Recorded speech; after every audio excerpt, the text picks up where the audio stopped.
Hi all, Anil Nair here.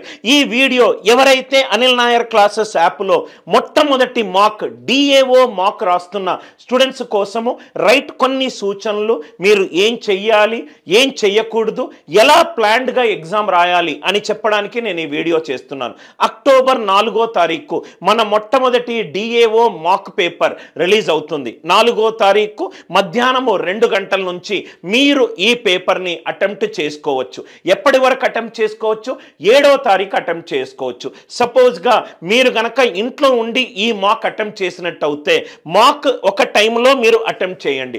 4వ తారీఖు మధ్యాహ్నం నుంచి 7వ తారీఖు మధ్యాహ్నం వరకు ఎప్పుడైనా మీరు ఈ ఎగ్జామ్ని అటెంప్ట్ చేసుకోవచ్చు. అటెంప్ట్ చేసే టైంలో దయచేసి ఫోన్ స్విచ్ ఆఫ్ చేసుకోండి. దయచేసి ప్రపంచాన్నంతటికీ మీరు అనవైలబుల్ ఎగ్జామ్ అయిపోయేంత వరకు అనే విషయాన్ని చెప్పేసేయండి. Point number 2. పాయింట్ నెంబర్ 3, ప్రిఫరబుల్గా మీరు నన్ను గనక అడిగితే మీ దగ్గర డెస్క్టాప్ కానీ ల్యాప్టాప్ కానీ ఉంటే మీ యొక్క స్టడీ టేబుల్లో చక్కగా ఆ డెస్క్టాప్ ల్యాప్టాప్ ఫుల్ 100% ఛార్జింగ్లో ఉండి ఇంటర్నెట్ చక్కగా ఉన్నప్పుడు అప్పుడు ఆ టైంలో ఎగ్జామ్ రాయండి. Point number 3. Point number 4, exam రాసేటప్పుడు దగ్గర ఒక 3-4 వైట్ పేపర్లు పెట్టుకోండి. మళ్ళీ పాయింట్ నెంబర్ 5, ఎగ్జామ్లో మీ తెలివి చూపెట్టాల్సిన అవసరము కొంత భాగం అయితే మీరు కొన్ని క్వశ్చన్ల మీద అతి తెలివి చూపెట్టాల్సిన అవసరం లేదు. కొన్ని క్వశ్చన్లను మీరు వదిలిపెట్టాలి. ఫస్ట్ మీ కళ్ళ ముందు పేపర్ కనబడ్డప్పుడు ఫస్ట్ 2-3 నిమిషాలు ఏ క్వశ్చన్ అటెంప్ట్ చేయకండి. ఒకసారి పేపర్ని స్కాన్ చేయండి. పేపర్ని స్కాన్ చేయడం అంటే క్వశ్చన్కి ఆన్సర్ సాల్వ్ చేయడం కాదు. క్వశ్చన్ పేపర్ ప్యాటర్న్ ఎలా ఉంది అంటే మీ కళ్ళ ముందు ఫర్ ఎగ్జాంపుల్ 150 క్వశ్చన్లు ఉన్నాయనుకోండి. నేను నా స్టూడెంట్కి ఖచ్చితంగా చెప్పేది ఏ క్వశ్చన్ని చూడకుండా మాత్రము ఎగ్జామ్ సబ్మిట్ బటన్ మాత్రం కొట్టకూడదు. ఒకసారి 2 నిమిషాలు క్వశ్చన్ని చూడండి. ఎందుకంటే మేబీ అప్పుడప్పుడు ఫస్ట్ 20 క్వశ్చన్లు చాలా డిఫికల్ట్గా ఉండొచ్చు, లాస్ట్ 20 క్వశ్చన్లు అతి ఈజీగా ఉండొచ్చు. ఒకసారి స్కాన్ చేయండి.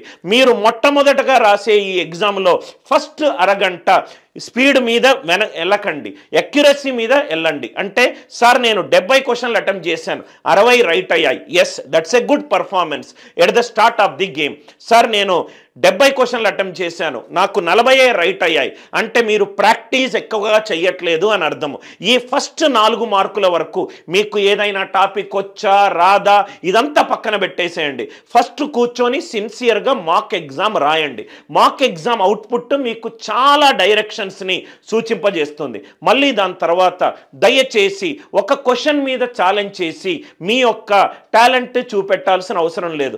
ఒక క్వశ్చన్కి మ్యాక్సిమంగా మనము 1.5 to 2 minutes టైం ఇస్తే చాలు. 2 minutes తర్వాత కూడా మీరు మళ్ళీ కొన్ని క్వశ్చన్లు మిమ్మల్ని వెంటాడతాయి. నా దగ్గరికి వచ్చి సాల్వ్ చేయని అట్లాంటి క్వశ్చన్ని మీరు టైం స్పెండ్ చేయకూడదు. ఏ క్వశ్చను కూడా చూడకుండా మాత్రం సబ్మిట్ చేయకండి. అక్యురసీ మీదనే ఫోకస్ చేయండి.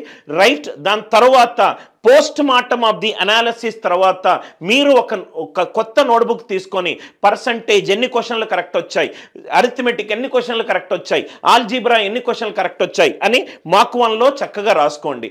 దాని తర్వాత చాలా ఇంపార్టెంట్, ప్రతి మాక్ని మీరు 2 సార్లు అటెంప్ట్ చేస్తున్నారు. మొట్టమొదటిసారిగా అటెంప్ట్ చేశారు క్వశ్చన్స్, దాని తర్వాత నేను ప్రతి మాక్కి 2 అటెంప్ట్స్ ఇచ్చాను. 2వ అటెంప్ట్లో ఏవైతే క్వశ్చన్లు మీరు అన్అటెంప్టెడ్ ఉన్నాయో వాటిని మళ్ళీ మీరు అటెంప్ట్ చేయండి. ఇది నా 17 సంవత్సరాల క్యాట్ ఎగ్జామ్ ట్రైనింగ్ ఎక్స్పీరియన్స్తో చెప్తున్నాను. అలా మీరు 4-5 మార్కులకు చెయ్యండి. ఎందుకోనంటే సెలక్షన్ ఆఫ్ క్వశ్చన్స్ అనేది ఒక కళ.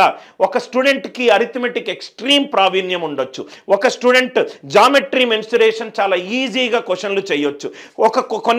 కొంతమంది స్టూడెంట్స్ 3-4 సెంటెన్స్ ఉన్న క్వశ్చన్లకు భయపడొచ్చు. ఈ ఒక్క సైకలాజికల్ నెగటివ్ ఎనర్జీస్ని మనం చెయ్యాలంటే ఈ ప్రతి ఒక్క పేపర్ని 2 సార్లు అటెంప్ట్ చేయాలి. ఫస్ట్ 4 మార్కులు ఎక్కువగా స్పీడ్ పైన ఫోకస్ చేయకండి, అక్యురసీ పైన ఫోకస్ చేయండి. నేను ప్రతి వీకు మీకు మాక్కి సంబంధించిన కొన్ని ఇంపార్టెంట్ గైడెన్స్ రిలేటెడ్ స్ట్రాటజీస్ ఇస్తూ వస్తాను. అనుభవాన్ని నమ్మండి, మీ కలను నిజం చేసుకోండి. With love, Anil Nair.